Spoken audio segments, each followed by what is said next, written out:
मनु और शत्रुपा के ज्येष्ठ पुत्र प्रियव्रत का झुकाव राजनीति से अधिक धर्मपरायणता की ओर था।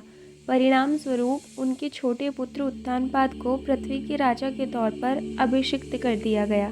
उत्तानपाद की दो पत्नियां थीं, सुरुचि और सुनीति।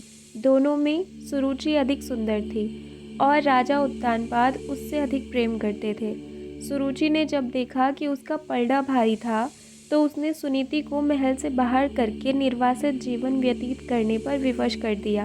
हालांकि राजा इस बात को जानते थे, किंतु वे सुरुचि पर इतना मुग्ध थे कि उसका विरोध नहीं कर पाए।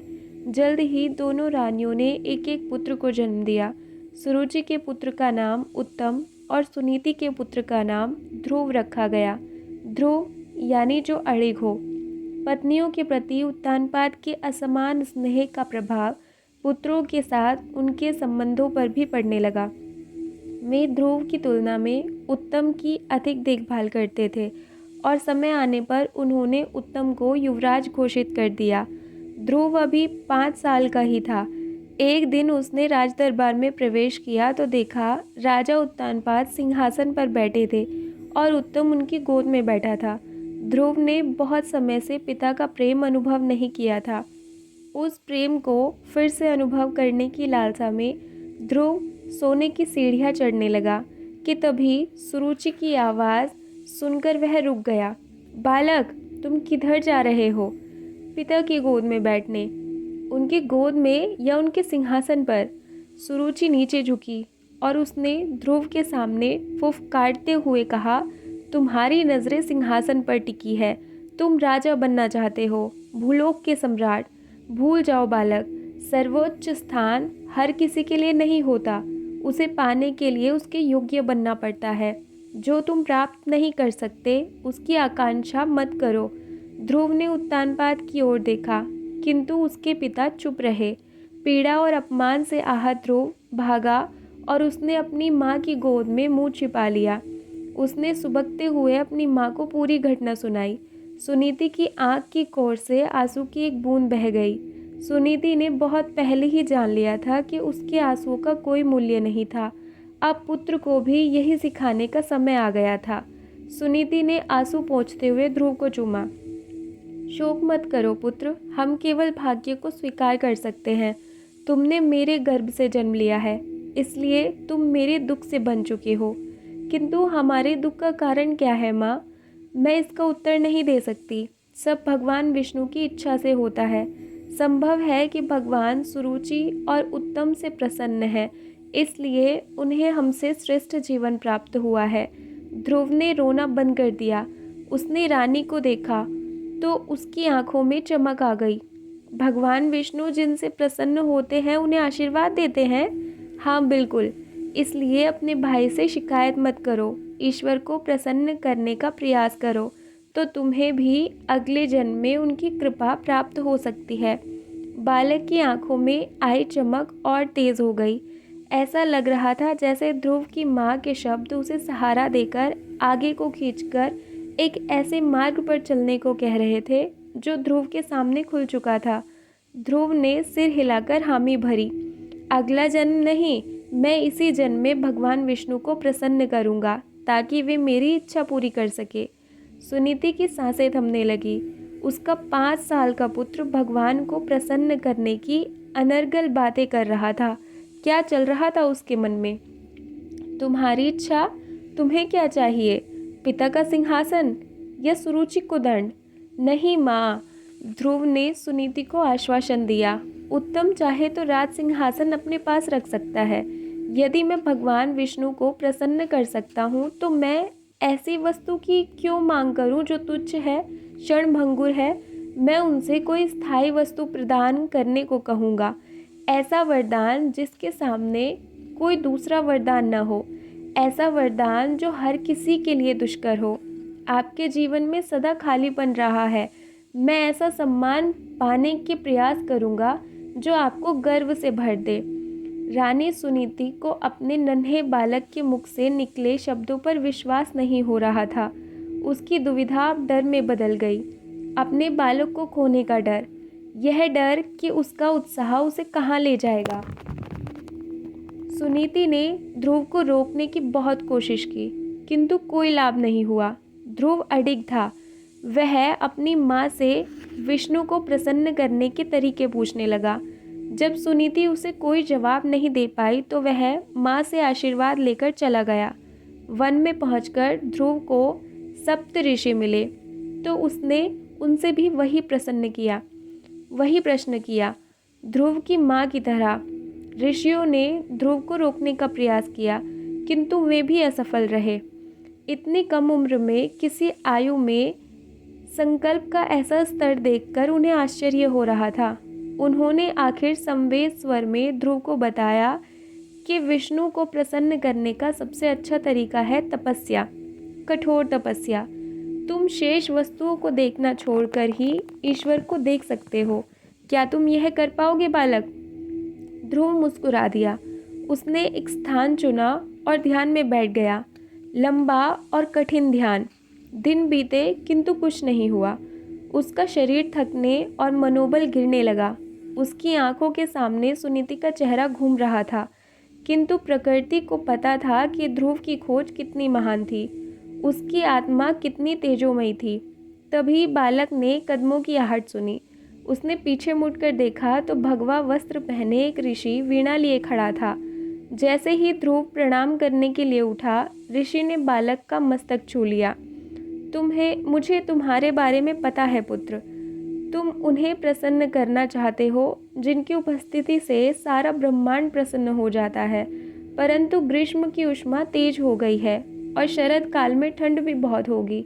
तुम यहाँ की ऋतुओं का सामना कैसे करोगे? मेरे साथ मेरी माँ का आशीर्वाद है, परंतु यह वन हिंसक पशुओं से भरा है और तुम उनके लिए कोमल निवाला हो। अपनी रक्षा कैसे करोगे? यदि आपका आशीर्वाद मिल जाए तो मेरी रक्षा भी हो जाएगी।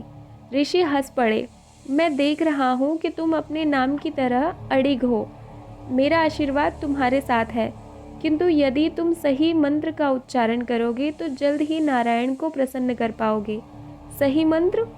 12 अक्षरों वाला मंत्र। अपनी आंखें बंद करके ऋषि ने ध्रुव को अपने पीछे मंत्र दोहराने को कहा। उनकी सुरीली आवाज़ के प्रभाव से मंद वायु बहने लगी। ओम नमो भगवते वासुदेवाय, ओम नमो भगवते वासुदेवाय, ओम नमो भगवते वासुदेवाय। ऋषि जाने लगे तो बालक ध्रुव ने उनका नाम पूछा।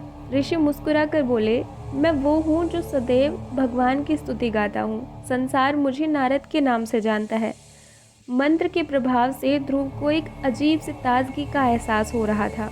एक अनाम शक्ति उसकी कोशिकाओं में प्रवाहित होकर उसके रक्त को ऊर्जान्वित कर रही थी। वह आगे चला तो यमुना तट पर स्थित मधुवन में पहुंच गया। उसने कंदब के पेड़ के नीचे एक पैर पर खड़े होकर मंत्रोच्चारण के साथ विष्णु का आह्वान करना आरंभ कर दिया। उसका उत्साह उसके भीतर से उठ रहा तथा उसके स्वरूप को स्पंदित कर रहा था। ध्रुव का हृदय और मस्तिष्क एक हो चुके थे और उसका रोम रोम विष्णु के लिए प्रेम गीत गा रहा था। समय बीतता गया। ध्रुव ने भोजन करना छोड़ दिया और समय बीता तो उसने पानी का भी त्याग कर दिया। ध्रुव का अनुराग इतना तीव्र हो गया कि जल्द ही उसके प्रभाव से ब्रह्मांड और अन्य लोग कांपने लगे। जैसे ही ब्रह्मांड में कंपन हुआ, देवता एकत्रित होने लगे। उन्होंने ऐसी भक्ति कभी नहीं देखी थी। उन्हें संदेह हुआ कि वह बालक कोई कुटिल लक्ष्य प्राप्त करना चाहता था।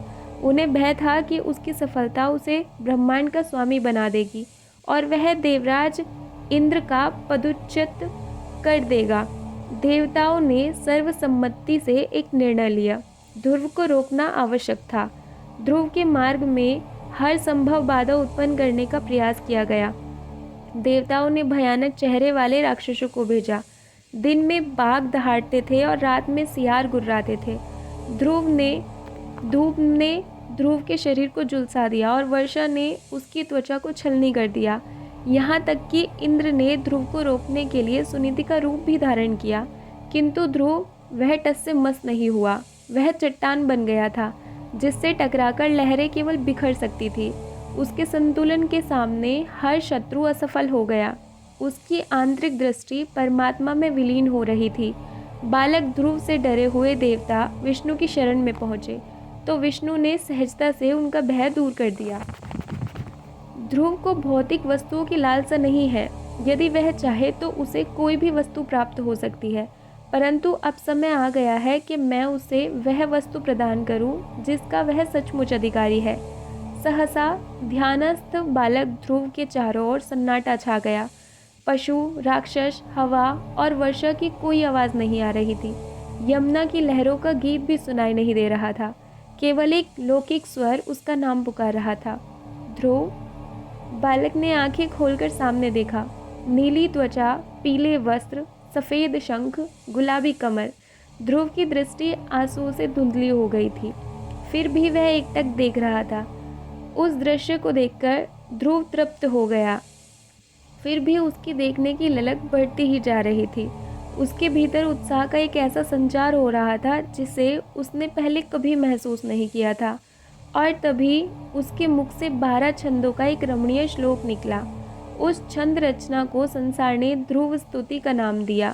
स्तुति पूर्ण करने के बाद ध्रुव ने पूछा, प्रभु, क्या आप मुझसे प्रसन्न हैं?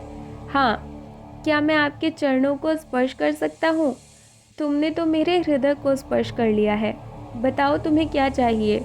ध्रुव कुछ बोल नहीं पा रहा था। विष्णु की छवि ने उसकी हर इच्छा को पूरा कर दिया था, उसके संपूर्ण जीवन को मान्यता दे दी थी। वह और कुछ सोच भी नहीं पा रहा था। ध्रुव ने सिर हिला दिया। फिर भगवान ने उसे अपने शंख से स्पर्श किया। हे मनु के पुत्र, जो चाहो मांग लो। ध्रुव फिर से मना करना चाहता था कि तभी सुरुचि के शब्द उसे याद आ गए। सर्वोच्च स्थान हर किसी के लिए नहीं होता। विष्णु मुस्कुराए, अपने राज्य वापस लौट जाओ। मैं तुम्हारा नश्वर शरीर छोड़ने का समय आएगा तो मैं तुम्हें वही स्थान प्रदान करूंगा। भगवान ने ऊपर की ओर संकेत किया। ब्रह्मांड का सर्वोच्च स्थान, समस्त सृष्टि से ऊपर। तुम वहाँ तारा बनकर प्रकाशित रहोगे, आकाश का सबसे दीप्तिमान तारा। तुम वहाँ उसी तरह अडिग रहोगे जैसे इस परीक्षा में अडिग रहे हो। मानव जाति तुम्हें आस्था से देखेगी, क्योंकि तुम अंधकार में उन सबका मार्गदर्शन करोगे। लोग तुम्हें आशीर्वाद देंगे और तुम्हें ध्रुव तारा कहकर पुकारेंगे।